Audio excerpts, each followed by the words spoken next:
네, 안녕하세요. 네, 저 합격의 법학원에서 상표법 강의하고 있는 한성민 변리사라고 합니다. 일단 이제 1차 시험을 본 지 정말 얼마 안 됐죠. 어제 이제 아마 보셨을 텐데 보느라 너무너무 수고 많으셨고 오늘 이 자리 오신 게 조금이라도 도움이 되셨으면 좋겠습니다. 일단은 앞선 다른 변리사분들께서 너무너무 설명을 잘 해주셔서 중복된 내용은 조금 제외하고 상표법 위주로 설명을 드리려고 제가 해요. 일단은 저는 이제 따로 자료를 준비해서 간략히 정리를 해놨는데 그 내용 보시면서 같이 좀 해주시면 감사하겠습니다. 먼저 일단은 제가 처음에 이 자리에 앉아서 이 수업을 그러니까 이제 2차 시험을 준비했을 때 가장 걱정됐던 거는 이거예요. 내가 2차 시험을 시작해도 될까? 왜냐면 2차 시험이라는 게 지금 커트라인을 넘겨야지 시작할 수 있는 건데, 예를 들어서 내가 작년 커트에 비해서 몇 문제밖에 차이가 안 나게 점수를 받았어요.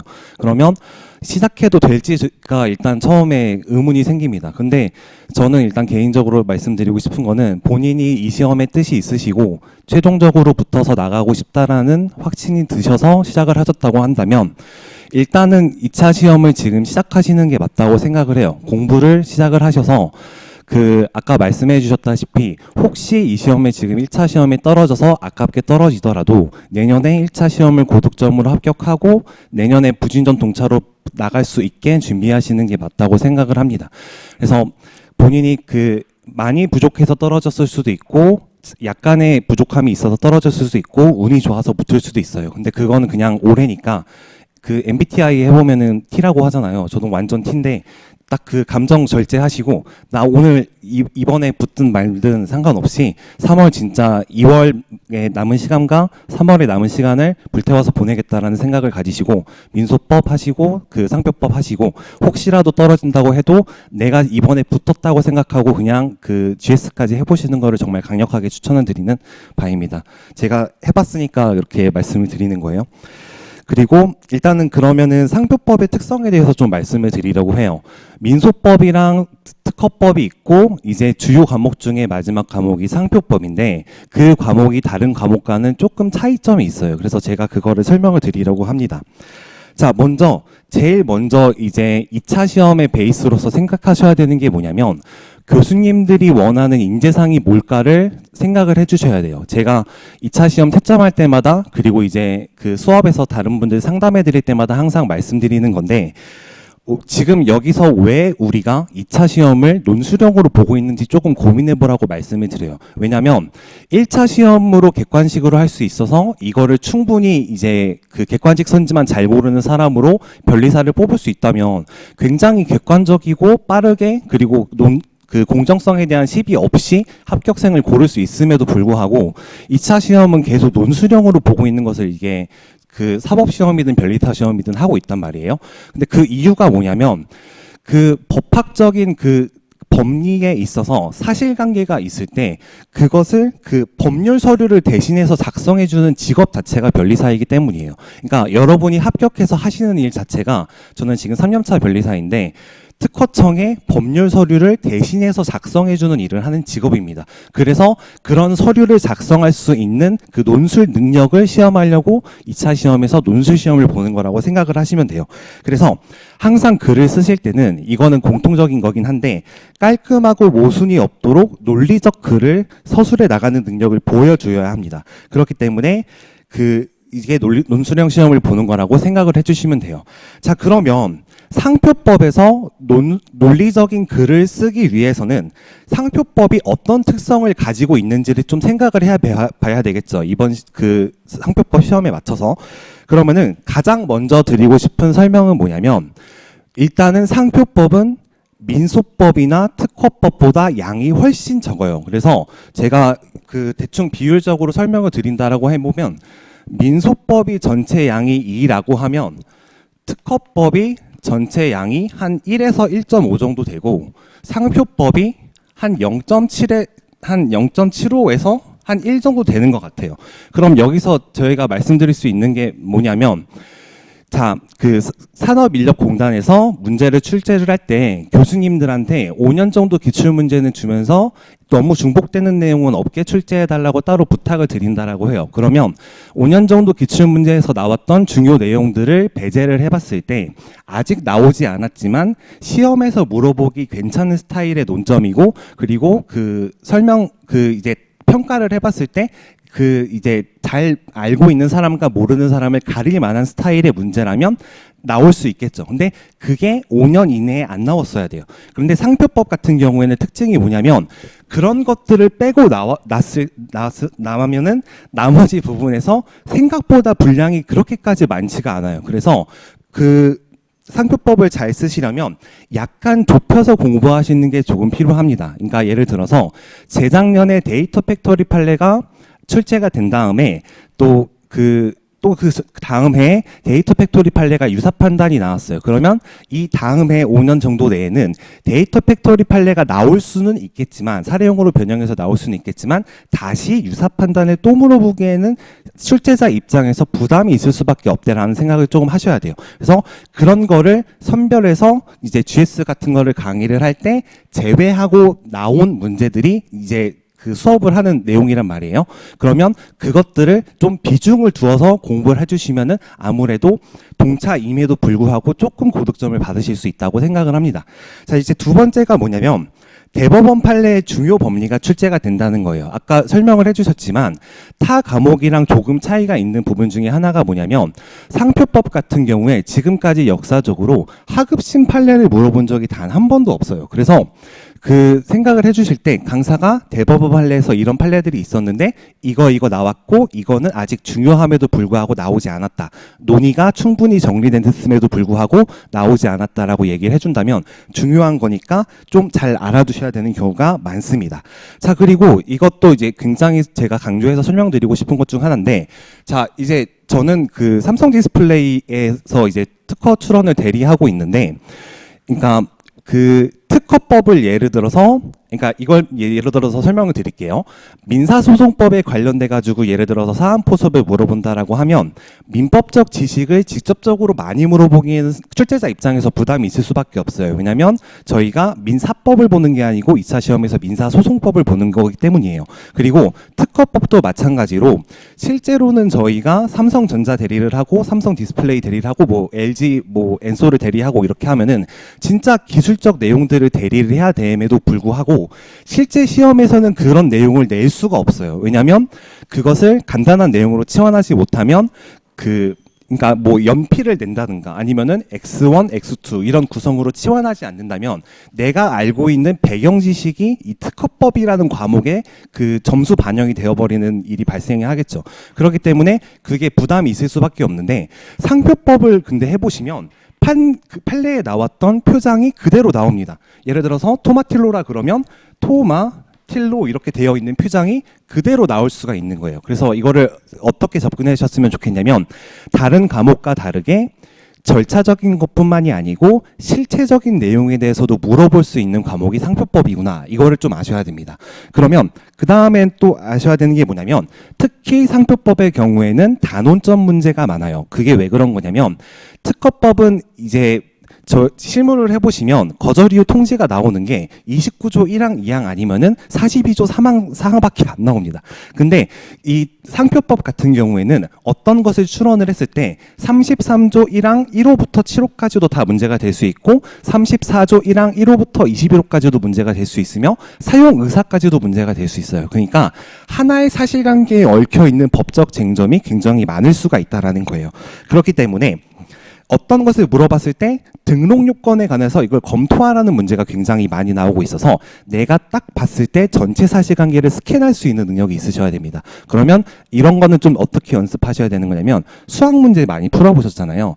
그거에 실마리를 어떤 것을 주었을 때 내가 어떤 공식을 써서 풀어야 된다는 것은 문제를 좀 많이 풀어보면 좀 알게 된다는 거 아시고 계시죠?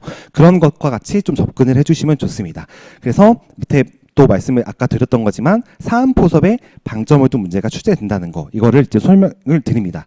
그럼 상표법 특성은 이래요. 그러면 그걸 이제 고득점을 받으려면은 어떤 능력이 좀 구체적으로 필요한가를 간략히 설명을 드리면 첫 번째로 상표법을 일단 이해를 전반적으로 하고 계셔야 돼요. 그런데 나 이번에 상표법 되게 잘 봤는데 1차 시험 이렇게 생각을 하실 수가 있어요. 그런데 그게 분명히 도움이 됩니다. 1차 시험 때 상표법을 공부하셨던 내용은 2차 시험에서 상표법을 시험을 보시는데 굉장한 도움이 돼요.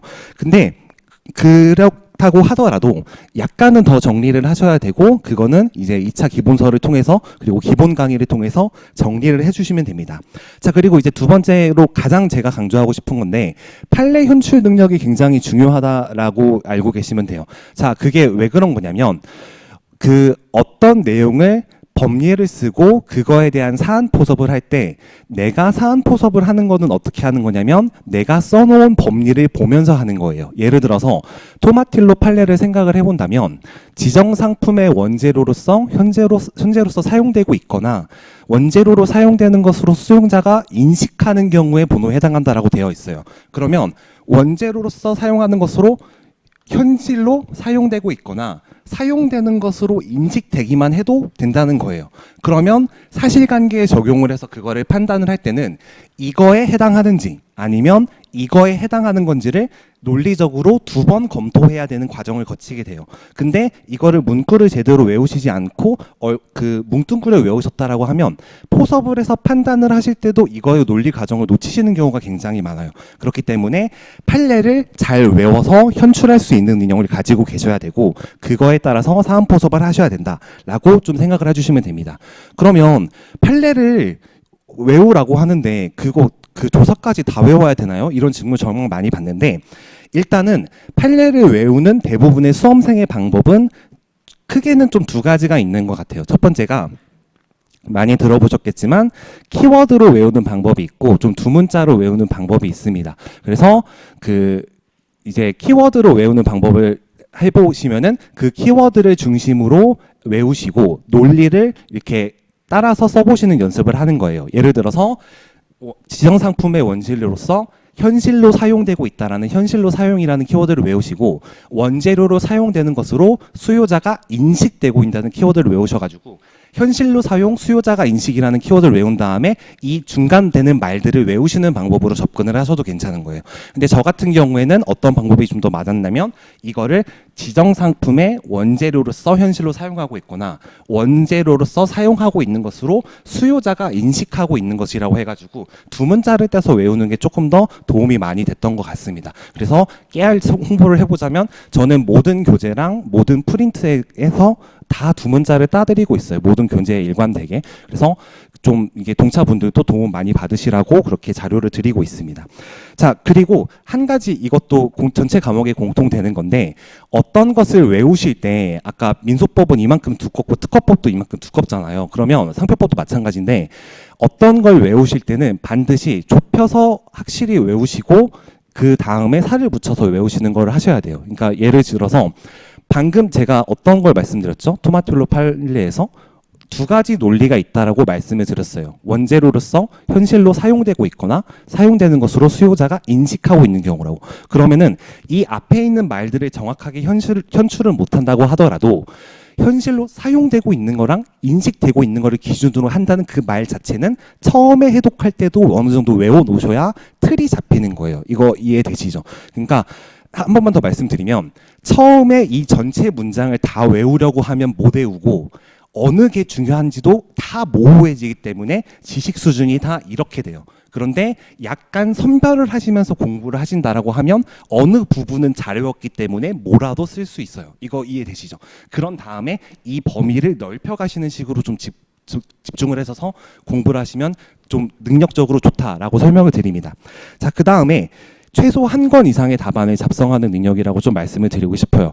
제 거를 수강하셨던 분들 중에서 동차 합격하신 분들이 조금 있었는데 제 생각에 그분들 같은 경우에는 아까 그 정진환 변리사님께서 너무 잘 설명해 주셨는데 어느 정도 딱 법리 이해가 되어 있고 답안 작성 능력이 또 괜찮아요. 그러다 보니까 한 권 정도 되는 거를 아는 게 나오면 되게 잘 써요. 그러니까 모든 법리적 쟁점을 다 아는 것은 아니더라도 중요하다고 찍히는 쟁점을 냈을 때는 다른 고득점 그 고인물들과 차이가 별로 나지 않아요. 그러면 이렇게 하려면 어떻게 해야 되냐면 뭔가 선택과 집중을 조금 하셔야 돼요. 그럼 아까 말씀드렸던 내용으로 다시 돌아가게 되는데 아까 뭐라고 말씀드렸죠? 5개년 정도 기출 문제는 그 유형이 범위가 녹아서 나올 수는 있어도 다시 같은 문제가 나오기에는 부담이 있다고 제가 말씀을 드렸죠. 그러니까 그런 부분들을 조금 제해서 공부에 강약을 살려가지고 조금 공부를 해주시면 되겠다 이렇게 말씀을 드립니다. 자, 그런 다음에 답을 맞추는 능력이 필요하다라고 좀 말씀을 드리고 싶어요. 그런데 저는 1차 시험 때는 그 답이 있다고 들었는데 2차 시험 볼 때는 답이 없는 거 아닌가요? 이거 그가 논리적으로 그냥 쓰는 건데? 라고 생각을 하실 수가 있는데 저도 그 말을 참 많이 들었거든요. 근데 그거 아시죠? 그 아까 예시 주셨던 것 중에서도 생각이 나는 건데 영어 단어 1000개를 외운다라고 하면 한 번 외워서 외워진 게 있으면 모대온 500개를 가지고 더 잘 외우고 그 다음에 모대온 300개를 가지고 더 잘 외우고 이런 식으로 집중을 해서 해나가면은 전체적인 그 밸런스가 좋아지잖아요. 이것도 마찬가지로 그 2차 시험은 사실 정확히는 정답이 없는 게 맞을 수 있어요. 하지만 답이 있다는 식으로 접근을 하셔서 의도한 답을 맞았는지 틀렸는지 1차 시험처럼 OX를 이렇게 매기면서 공부를 해보시면 내가 피드백을 해야 되는 영역이 어디가 되는지를 좀 명확히 알 수가 있게 됩니다. 이거 조금 이해되실까요? 그러니까 한 번만 더 말씀드리면 채점을 할 때는 답이 없을 수도 있어요. 근데 낼 때는 분명히 이쪽으로 답을 냈으면 좋겠다라는 의도한 답이라는 게 있다고 생각하시고 그 의도한 답을 내가 맞췄는지 못 맞췄는지 못 맞췄다면 내가 어느 부분을 못 외워서 못 이해해서 못 맞춘 건지를 좀 보시면서 피드백할 영역을 잘 보셔야 됩니다. 동차는 시간이 많지 않기 때문에 이렇게 하실 때 좀 피드백할 영역을 잘 고르시면서 하셔야 돼요.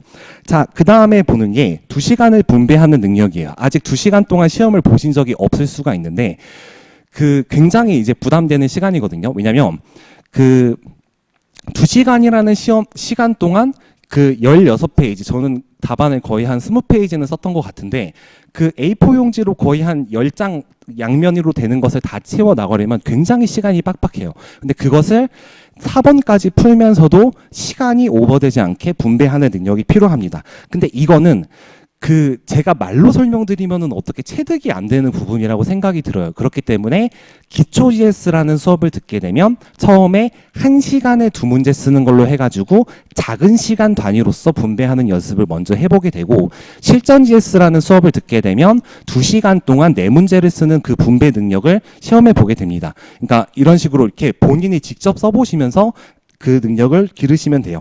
자, 그리고 마지막으로 말씀드리고 싶은 그 능력은 뭐냐면 중요도를 선별하는 능력이에요. 그래서 근데 그거를 처음에 감을 잘 못 잡겠다라고 생각이 드시면 GS를 많이 풀어보시면 돼요. 제가 이렇게 자꾸 말씀드리는 이유는 작년에 4문제가 나왔는데 4문제가 다 제 GS에서 나왔어요. 근데 그러면은 저 잘 찍는다고 자랑하는 거 아닌가요? 라고 하실 수가 있는데 그거는 어느 강사든 대부분 비슷했을 거예요. 왜냐하면 작년에는 A급이라고 찍히는 판례가 4개가 나왔기 때문이에요. 근데 이거는 그래서 제 거를 들어라 이렇게 말씀을 드리는 게 아니고 상표법은 원래 특성이 그렇겠구나. 왜? 양이 좀 적기 때문에 이렇게 좀 생각을 해주셨으면 좋겠습니다. 네, 그래서 이제 그 다음 쪽에 마지막으로 설명을 드리면 시험 공부 순서에 대해서 좀 말씀을 드리고 싶어요. 사실 저는 제가 설명을 드릴 때 제 거 들으세요 하면 제가 당연히 유리하겠지만 솔직히 말해도 저는 제 생각을 말씀을 드리면 일단은 어느 강사를 들으셔도 합격은 하실 수 있어요. 분명히. 근데 자기에게 맞는 강사를 찾는 게 중요한 거겠죠.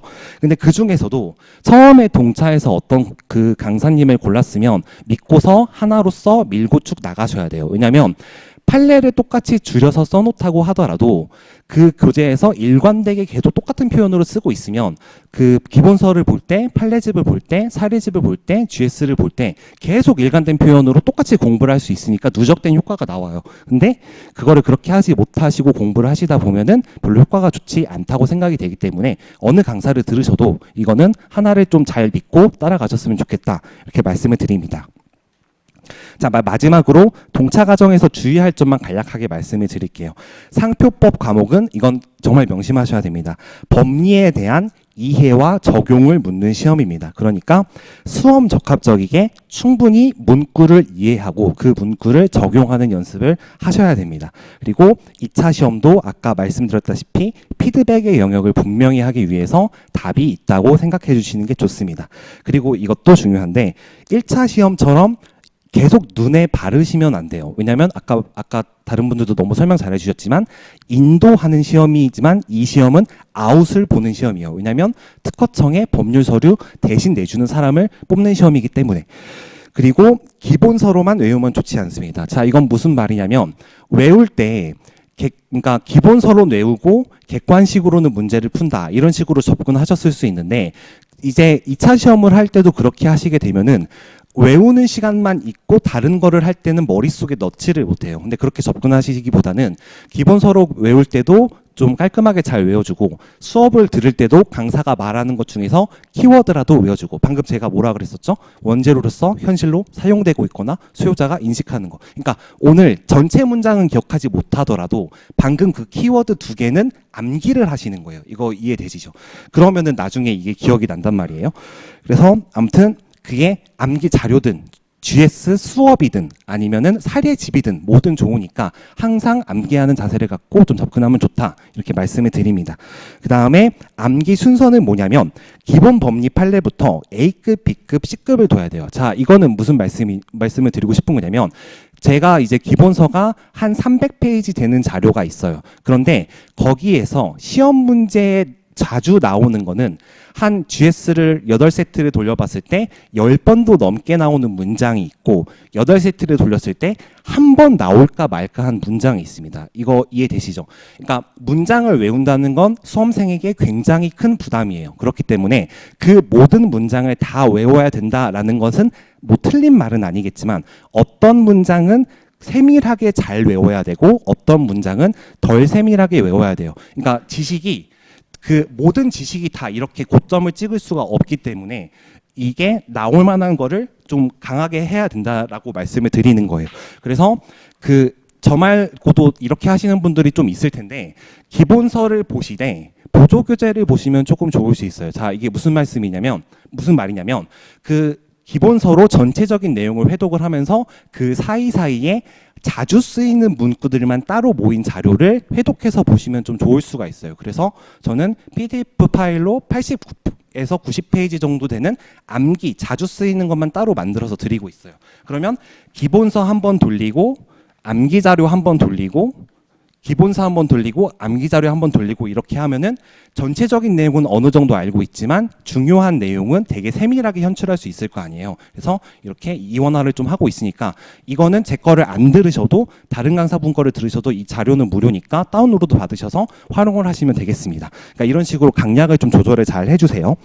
그리고 또 말씀드리고 싶은 게 고시에서 완성은 없어요. 그러니까 절대 그 1차 때처럼 하시면 안 돼요. 그러니까 다 정리를 다 해가지고 이론적으로 내가 완벽해졌을 때 문제에 들어가야지 이렇게 하시면 2차는 더더욱 안 됩니다. 2차를 문제를 푸시면서 또 외우고 그 문제 풀면서 깨져보고 외우고 이러시면서 계속 왔다 갔다 하면서 외우셔야지 내가 이거는 중요하니까 잘 외워둬야겠구나 이게 보여요. 그러니까 좀 그렇게 정리를 잘 해주셨으면 좋겠습니다. 그리고 이거는 좀 웃긴 말인데 동차도 생각보다 많아요. 그러니까 아까 뭐 5명, 10명 이렇게 말해 주셨는데 사실 그게 수치가 맞기는 한데 체감상 느껴보면은 의외로 또 잘 운이 아다리가 맞아서 이게 합격하시는 분들이 충분히 계십니다. 그러니까 여기서 나올 수 있어요. 충분히. 그러니까 절대 동차 때 접어가지고 실력이 낮으면 기득 때도 동차랑 별 차이가 없어요. 거의 실질적 동일입니다. 그러니까 이거는 약간 주의하시고 동차 때 빡세게 해주셔야 돼요. 설사 1차를 떨어졌다 하더라도 열심히 하시는 게 좋아요. 이 시험 포기하실 게 아니라면. 그리고 특이하게 써야 붙는다는 생각은 절대 하시면 안 돼요. 그러니까 이 시험은 뭐냐면 전반적인 쟁점들을 줬을 때 다 적당한 답변을 할 수 있는지를 물어보는 시험인 거지 내가 특출나게 잘 보는 것을 물어보는 시험이 아니에요. 아까 손민규 변리사님도 말씀을 해주신 것 같은데 이거 채점을 할 때 한 권을 볼 때 5분 정도밖에 안 잡아요. 그러니까 읽을 때 중요한 거 내가 쓰라고 의도한 내용을 썼네 이러면서 점수를 주는 거예요. 그러니까 거기서 내가 막 세련된 표현으로 정말 그 아무도 못 쓴 표현을 쓰는 것을 지향하시면 안 됩니다. 이렇게 좀 말씀을 드리고 싶습니다. 그리고 마지막으로 쓰는 시간에 멍 때리고 있는 건 진짜 도움이 안 돼요. 자, 아까도 그 손명규 변리사님이 말씀해 주신 것 같은데 이제 GS를 치르러 가면 내가 분명히 나름 그 신나게 공부를 해왔다고 해왔는데 이게 뭔 소리인지 하나도 모르겠으니까 답안을 쓰지를 못하는 경우가 있어요. 그러면 막 스트레스만 받으면서 1시간 동안 이렇게 멍 때리고 한두 장 쓰다가 채점 받아보면은 힘드시죠? 이러면서 동차생분 힘내세요. 막 이렇게 위로만 받게 돼요. 근데 그런 시간이 내가 1시간 동안 앉아 있었으니까 뭐라도 얻었다라고 자꾸 생각하시면은 안 되고 정말 내 머릿속에 한번 넣었다가 현출을 해보셔야지 그게 느는 거예요. 그러니까 저는 말씀드리고 싶은 게 만약에 내가 공부가 정말 안 되어 있다면 적어도 어느 정도 외워와서 쓰는 게 나아요. 그러니까 어떻게 생각하시면 되는 거냐면 수학 문제, 수능에서 나오는 것처럼 창의적인 문제가 나오는 게 아니고 어느 정도 상표에서는 전형적인 문제가 나오기 때문에 그 GS를 운영하시는 그 강사님에게 논점을 미리 러프하게 물어보세요. 그러면 어느 것 중에 좀 나온다라고 추리게 되면 제가 그거를 외워갈 수가 있잖아요. 민소에 치이더라도. 이해되시죠? 그렇게 어느 정도 외워가서 절대 GS 시간에 멍 때리고 있는 시간이 없게 뭐라도 써서 그리고 피드백을 받을 수 있게 좀 구조를 잘 해주셨으면 좋겠다고 말씀을 드리겠습니다. 네, 그러면은 저는 준비하는 건 여기까지고 혹시 질문 있으시면은 질문 받고 끝내도록 하겠습니다.